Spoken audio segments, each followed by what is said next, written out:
Bonjour les amis, aujourd'hui nous allons explorer le bush australien. Alors n'oubliez pas d'emporter quelques affaires essentielles, comme un pull bien chaud, de la crème solaire, de l'anti-moustique et, le plus important, de la Vegemite.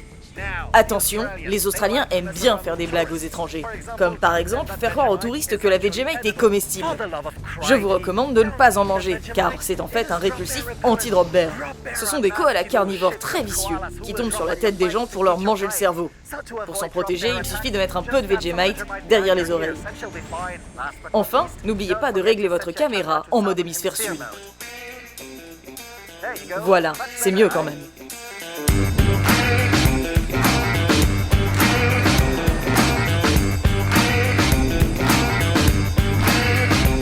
I woke up this morning, but I didn't wake till the afternoon because I slept in late with a great mental state and a date with destiny. I rolled down the block let alone arresting me or giving me a ticket. It's a beautiful day and I can use a cliche cause I am the greatest. Like Cassius Clay, I got the world at my feet and my toe jam's nasty. I'm good, just ask. I couldn't give a shit about your corporate hierarchy. I'm good, just ask. A diva lady with a rock steady microphone mastery. I'm good, just ask. As the concept, your intellect can't grasp me. I'm good, just ask me. I can't believe how dope I am. I am the motherfucking man. I can't believe how dope I am. I am the motherfucking man.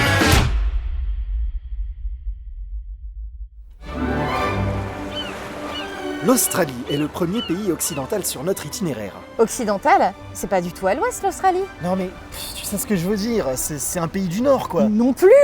Oui mais si, l'Australie c'est dans l'hémisphère sud, c'est pour ça qu'il faut tenir la carte à l'envers. Et là tu vois ça marche. Oh. Ici, deux populations se côtoient, les aborigènes et les non-aborigènes. Les aborigènes sont arrivés en Australie il y a 60 000 ans, ce qui fait de leur culture les plus anciennes du monde. Quant aux Australiens non-aborigènes, ils sont arrivés il y a 2 ou 3 siècles et leur culture à eux consiste à se battre contre des crocodiles venimeux, surfer sur des kangourous et faire croire n'importe quoi aux touristes. Le sandwich est une invention plus ancienne que l'État australien. Fun fact. Et du côté non-indigène de l'Australie, comme dans le reste de l'Occident, on commence tout juste à s'intéresser de près aux insectes comestibles, notamment chez Rebel Foods en Tasmanie. Parfait. Direction la Tasmanie pour en apprendre plus sur l'élevage d'insectes. Alors oui mais non, en fait les billets d'avion sont un peu chers et on a claqué toute notre thune dans l'achat de mini machines à coudre. Ça marche trop bien. Parfait. Direction l'hôtel pour une interview Skype.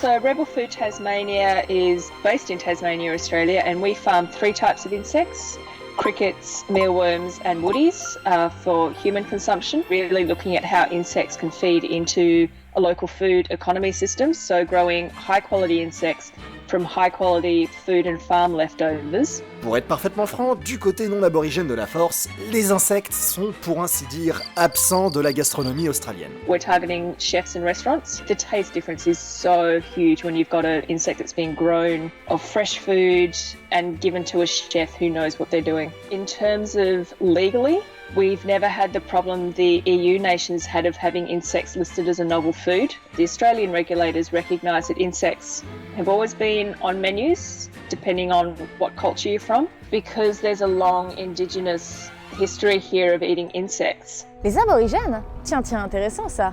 Alors, quel est le lien entre cette nouvelle cuisine australienne aux insectes et la gastronomie aborigène?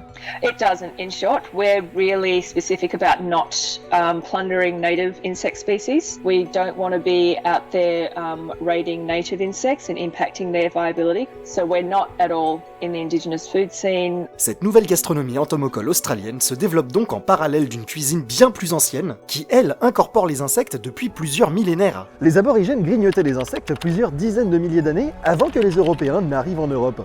Fun fact. Du coup, on a revendu notre machine à coudre et on a pris l'avion en direction du territoire du nord de l'Australie pour rencontrer les aborigènes et en apprendre plus sur les insectes dans leur cuisine.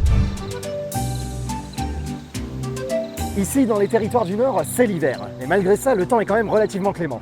En fait, il fait tellement chaud que si on cassait un œuf sur le trottoir, il resterait cru instantanément. En même temps, il fait genre 25 degrés.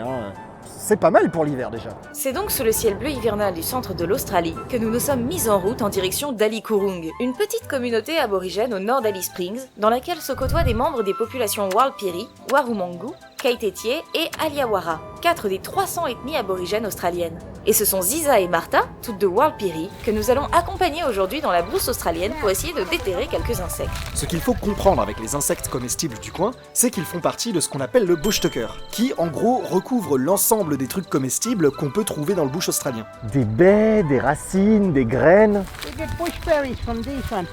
Bushberries. Yeah, bushberries. December they grow. These ones, we'll make necklace out of them ones. Des oignons du bush, des tomates du bush, des noix de coco du bush. Oh, bush turkey. We get some leaf, mix it with other leaf, and they got some honey. Okay. Yeah, so we smoke it, and it smell honey. Nice. This might be a good spot to find some ingredients. This is bush sultana. Just that big Bush sultana. Yeah, yakadilly. one. Yakadil. That's a real big one. You taste it nice and soft. This is so strong. Yeah, it is. It's very strong flavour. There's one bloke asked for yakadil. Oh yeah. He wanted to sell one big bucket for 1,000. Wow. Yeah. They grow monthly, them bush tucker, and yakadil, it stays for a long time. When the rain comes, they grow fresh ones. Le bush tucker inclut aussi par extension des plantes médicinales, utilisées par exemple pour soigner les problèmes de peau ou de diabète, et de la viande d'émeu ou de kangourou, même si ceux-là vont plutôt être chassés que cueillis dans des buissons. Ils sont bizarres les canards par ici. Oh. La grande variété des graines présentes dans le bush permet même de faire de la farine pour préparer un genre de pain de brousse. On dit broussotine. Globalement, on peut classer le bush tucker en 4 catégories. Les plantes, les aliments sucrés, les larves et la viande. Et oh, mais que voilà! Ça m'a l'air définitivement de compter comme des insectes, ça! Le bush tucker varie beaucoup d'une région à l'autre. Du coup, les insectes comestibles qu'il va inclure sont grosso modo les insectes comestibles disponibles dans le coin où on se trouve. Dans le sud-est de l'Australie, par exemple, on va trouver des papillons de nuit bogong. Et dans le coin d'Ali Kurung, au milieu du désert, ce qu'on trouve sur le menu, ce sont les fourmis à miel et les larves de witchetty. Fun fact, les criquets et les termites sont super abondants et délicieux, mais quasiment pas consommés. Dommage. Bref, les fourmis collectent du miella sur les cochenilles des acacias et le stockent dans d'autres fourmis qui vont passer leur vie accrochées au plafond de la colonie et nourrir leurs camarades par trophalaxie. Merci Wikipédia. Merci Bernard Werber. Mais comme la trophalaxie, c'est bien pour les fourmis, mais pas trop pratique pour les humains, il faut creuser sous les acacias mulga pour les déterrer. Et là, on peut les manger crus, ou alors on peut les incorporer dans la farine de graines de brousse pour ajouter du sucre dans le pain. Ici aussi, les fourmis sont un genre d'assaisonnement, et elles sont classées dans les aliments sucrés. En même temps, elles n'ont pas la consistance que peuvent avoir les larves de witchetty, par exemple. Mais je digresse. Revenons à notre collecte de larves avec Ziza et Martha. Les larves de witchetty sont les chenilles de plusieurs sous-espèces de mythes xylophages. Et elles se trouvent, comme leur nom l'indique, dans les racines des buissons witchetty, un autre type d'acacia. Donc pour collecter ces larves, il faut creuser. Et pour repérer où creuser, il y a toute une technique. So how do you find witchetty grubs? They pop out and they leave the skin.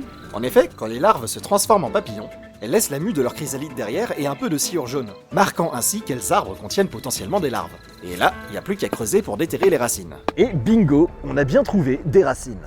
Ouais, c'est une racine. Et les trous indiquent qu'il y avait bien des larves dans le coin il y a un moment. Avec un peu de chance, il a des frères et sœurs ou des enfants encore dans l'arbre. On verra bien. Ouais.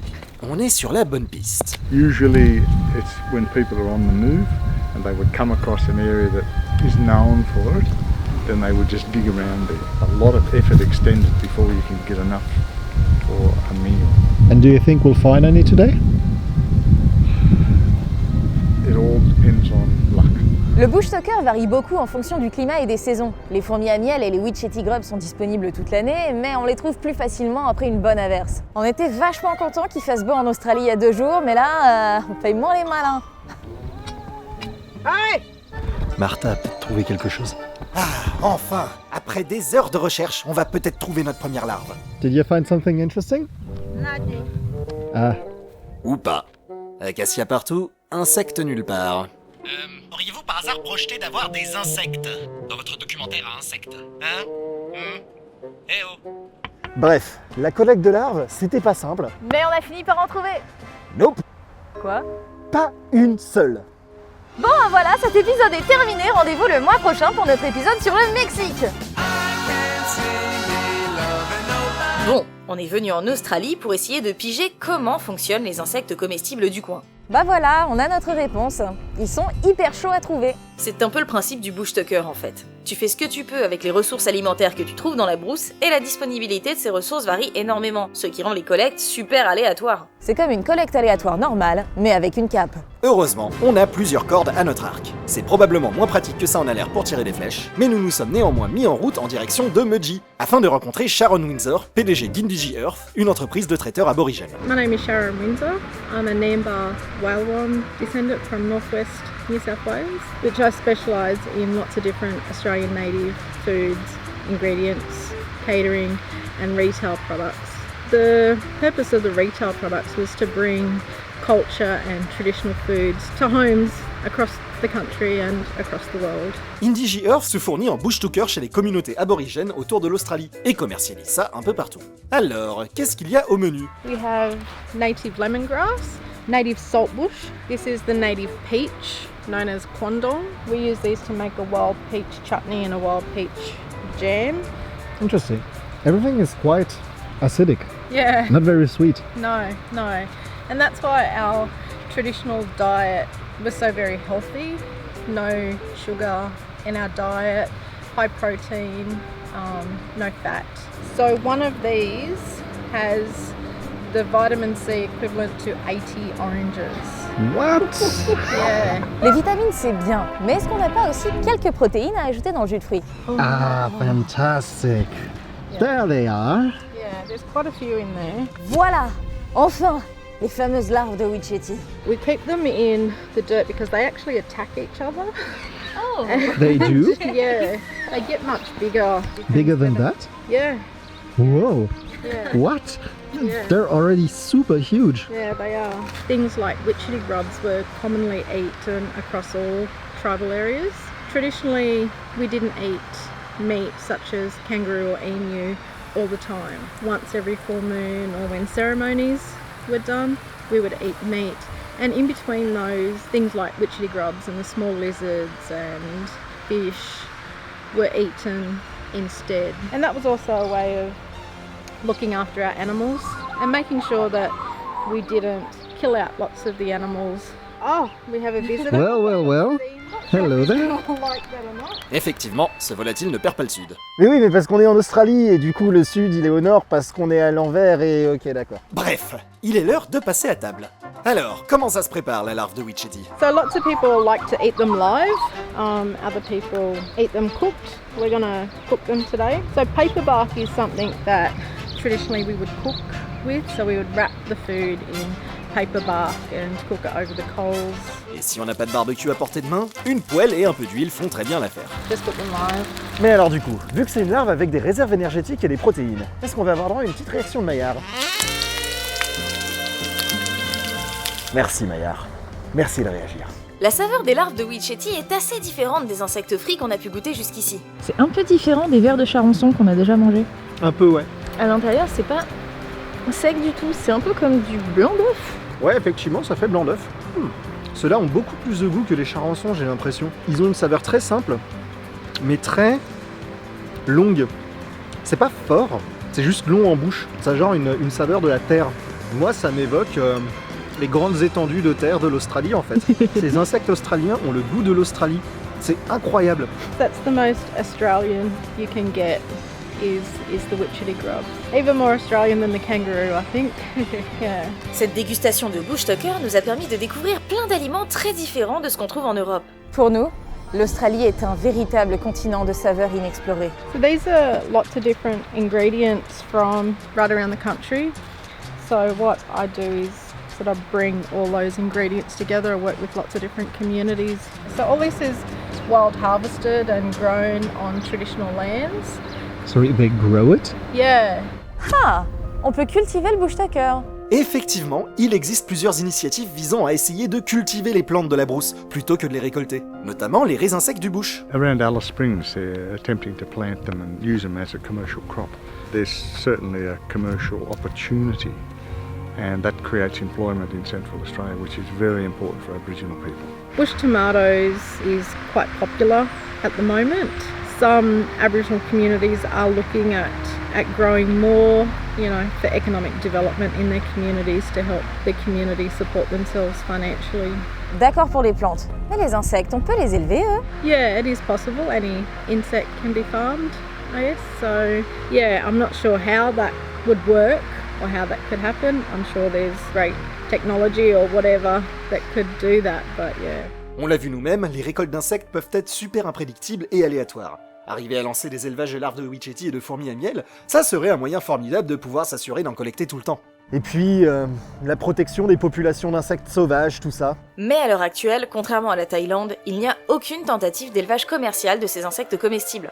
Ce qui ne veut pas dire que c'est impossible. On a bien vu des élevages d'insectes similaires en Thaïlande, avec les fourmis tisserandes autogérées et les vers de palmier qui, comme les larves de witchetty, mangent aussi du bois. Mettre en place ces systèmes d'élevage, potentiellement, c'est peut-être pas impossible, tant que les insectes sont pas élevés en trop forte densité qui les pousserait à se mordre les uns les autres. Par contre, va falloir qu'on fasse un effort sur la taxonomie des larves de witchetty. À l'heure actuelle, près de 100 espèces de mythes xylophages tombent sous cette appellation. Si on veut les élever, il faudra probablement identifier lesquels ont les cycles de vie les plus pratiques. Genre lesquels ont les cycles de vie les plus courts. S'il y en a une qui fait sa vie en 2 mois plutôt qu'en 3, c'est toujours ça de gagner. Ouais, après pour les larves de witchetty, on est plus sur des cycles de vie de 2 ans. Ah! Ouais. Avec un cycle de vie pareil, l'élevage peut être compliqué, mais pas impossible. Pour faire un comparatif foireux, certains poissons d'élevage, comme le bar, ont eux aussi un cycle de vie de plusieurs années. Par contre, en parlant de cycle de vie, va falloir qu'on en apprenne plus sur ce sujet. Pour l'instant, voilà ce qu'on sait. Les larves vivent dans les racines, s'en nourrissent et se transforment en chrysalides. Puis les mythes adultes en sortent et n'ont que quelques jours pour se reproduire et pondre leurs œufs sur l'écorce des arbres. Les petites larves éclosent et sont portées par le vent avec des petits parachutes en soie, et c'est à peu près tout ce qu'on sait. Après ça, mystère et boule de gomme, on sait pas trop où vont ces petites crottes de nez en deltaplane, et comment s'effectue la transition entre le stade crotte de nez et les larves plus grosses dans les racines. Y a un trou dans nos connaissances. Et si on veut élever ces insectes, va quand même bien falloir qu'on pige où passent tous ces bébés larves. Je veux dire, t'imagines si dans ton élevage de bœuf, tu savais pas où passaient tous tes veaux? Genre après le vélage, pouf, ils disparaissent, et 2 ans plus tard, pouf, t'as des charolais qui apparaissent dans ta grange. Niveau traçabilité, y en a qui vont râler. Accessoirement, avec le régime xylophage, on risque pas de retrouver les larves de witchetty dans des systèmes agricoles locaux qui recyclent des coproduits et des déchets alimentaires, comme ceux développés chez Rebel Foods. Ça tombe bien, a priori, c'est pas ce qu'ils essayent de faire de toute façon. Mais parlons-en de ce régime xylophage. En Thaïlande, les vers de palmier mangent... des palmiers. Et ces palmiers sont cultivés, donc on risque pas d'en manquer. En Australie par contre, les larves de witchetty mangent... des acacias witchetty. Et eux, ils sont pas plantés. Et ça veut dire que pour nourrir les larves, il faudrait aller abattre des acacias dans l'environnement. Ce qui serait un peu con, si le but de l'élevage est justement de ne pas bousiller l'environnement. Du coup, si on veut développer un système d'élevage durable, il faut aussi développer un système de collecte d'acacias durable, qui prenne soin de ne pas surexploiter les ressources de la brousse. Et ce, d'autant plus que les larves witchetty mettent 2 ans à se développer. Parce que qui dit long cycle de vie, dit plein de stades de vie différents dans un même élevage, dit gros cheptel qui a faim, dit grosse récolte d'acacias pour nourrir tous ces dalleux. Dans tous les cas, passer de la cueillette à l'agriculture, c'est potentiellement pas déconnant comme perspective de développement pour le bushtalker. Surtout s'il y a des emplois à la clé pour les aborigènes. Non, la question qu'on pourrait se poser par contre, c'est celle de l'impact culturel de ce genre de développement. Parlons un peu de la place des insectes dans la cuisine aborigène, et plus généralement du bushtalker. C'est un panier garni qui a été récolté et consommé par plusieurs centaines de peuples pendant 60 000 ans. Voilà, les Italiens font les malins avec la bouffe de leur mamie, mais la cuisine aborigène est littéralement 10 fois plus ancienne que l'invention du spaghetti. Fun fact. Aujourd'hui, plus besoin d'aller dans la brousse pour trouver à manger. Il suffit d'aller à la supérette du coin. Et ils ont même de la queue de kangourou. Mais malgré ça, le bushtalker est encore et toujours collecté par des dizaines de communautés aborigènes à travers le pays. C'est pas Woolworth qui va mettre fin à 60 000 ans de tradition. Parce que voilà, il y a un truc qu'il faut bien piger avec ce pays, c'est que l'Australie, c'est chaud et aride, surtout au milieu. Ce sont des conditions difficiles, et ce qu'on peut y collecter varie énormément en fonction de la géographie et du climat. Donc, structurellement, la récolte de bushtalker est un mode d'alimentation qui requiert une excellente connaissance de la faune et de la flore, et de comment celle-ci se comporte au fil de l'année. Les aborigènes parlent souvent de prendre soin du pays, c'est-à-dire gérer l'environnement de façon harmonieuse pour maintenir un écosystème en bonne santé, et donc ne jamais tomber à court de ressources naturelles. Par exemple, en cramant volontairement certaines parcelles du bush pour éviter les gros feux de brousse. Fun fact. So looking after the land is being respectful to Mother Earth, not just taking everything for the purposes of greed. Looking after the animals as well. So insects were very much the same. Prends soin de ton pays et ton pays prendra soin de toi. C'est un concept qui n'est pas sans rappeler ce qu'on a vu dans les montagnes du Japon et le rôle du festival de la guêpe. Faut croire que dans des environnements difficiles, prendre soin de ses ressources est nécessaire à la survie des gens. Mais qui l'eût cru? Au passage, on parlait tout à l'heure de développer une collecte durable des acacias witchetty. Les communautés aborigènes ont l'air d'être carrément bien placées pour gérer ça du coup, si le besoin s'en faisait sentir un jour. Tout ce savoir est transmis oralement, et fait partie de ce que les aborigènes du centre de l'Australie appellent Chukurpa. C'est ça le fameux temps du rêve dont vous avez peut-être entendu parler. Et c'est une notion super importante pour comprendre comment la culture aborigène fonctionne et la place que les insectes y occupent. En gros, le temps du rêve correspond à la période de la création du monde, quand les êtres spirituels surnaturels et changeurs de forme erraient sur le continent. Et là où la plupart des religions vont se contenter d'un seul mythe originel, le Chukurpa comprend plusieurs foultitudes de légendes hyper détaillées qui expliquent la création du monde dans ses moindres recoins. Que ce soit bien clair, on parle pas d'une légende en mode une divinité random s'est retirée de la terre de sous les ongles et paf, ça a fait un univers avec des gens. On parle d'un système complexe de chants et de légendes qui raconte comment des êtres surnaturels ont façonné le paysage dans ses moindres détails. Du moindre rocher à la moindre crique. C'est hyper complexe et hyper détaillé. C'est genre une carte militaire musicale de l'Australie. Ces chants forment ce qu'on appelle des songlines, c'est-à-dire des histoires dont les épisodes relient entre eux des lieux marquants du paysage, s'étalant parfois sur plusieurs centaines de kilomètres et formant une véritable cartographie musicale et narrative de l'Australie. Et ce n'est pas tout. Ces histoires véhiculent aussi un savoir aborigène extrêmement varié. Ça va de la liste des plantes comestibles à la cosmogonie en passant par les lois tribales et les règles sociales. Dreamtime stories they were told to the children from a young age to help them respect each other, the animals as well, and to look after the land. La mythologie aborigène est donc à la fois un atlas, un guide de survie, un code civil et pénal et un livre de recettes, inscrit directement sur le paysage lui-même. Pour les aborigènes, l'Australie elle-même est un énorme livre d'histoire. Mais du coup, comme c'est l'Australie, c'est peut-être un livre à lire à l'envers ? Quoi ? Comme les mangas ?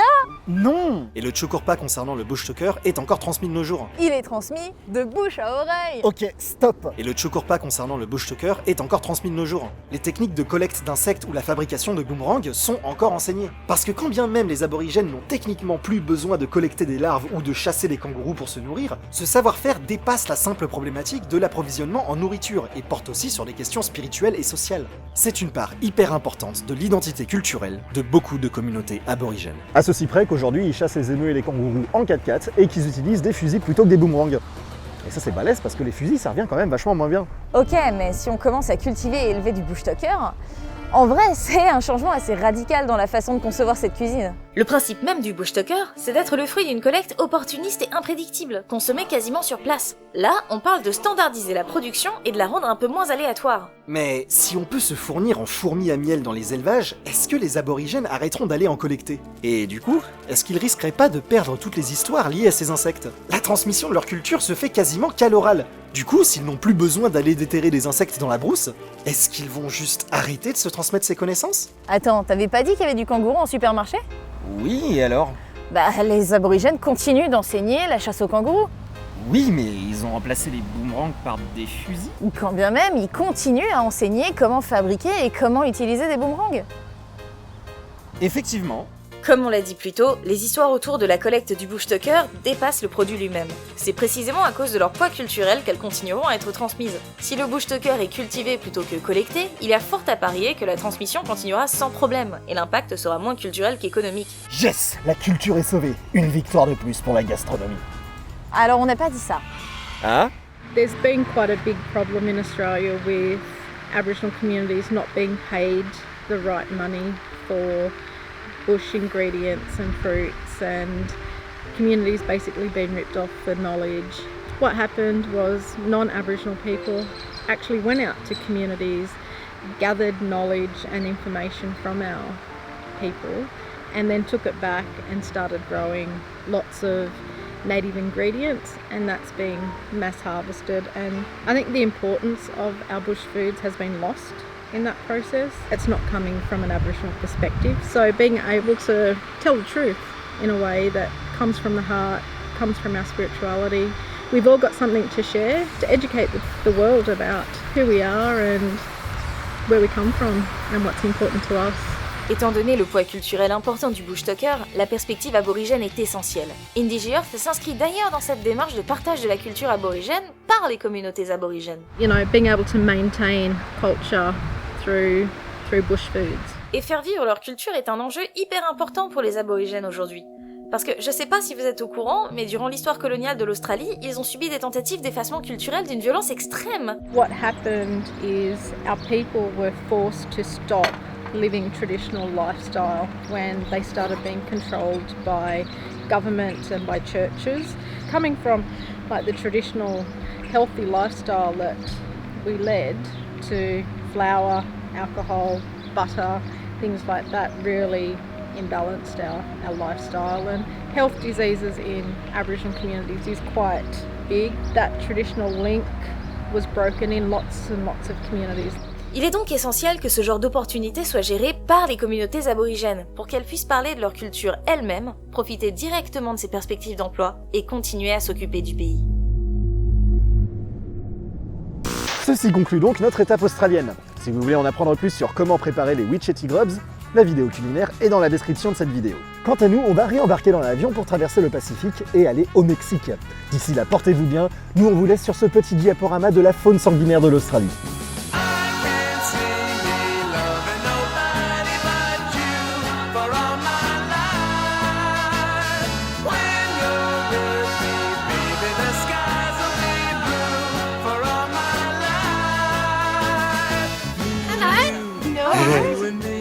No matter how they toss the dice, it had to be. The only one for me is you, and you for me, so happy together. I can't see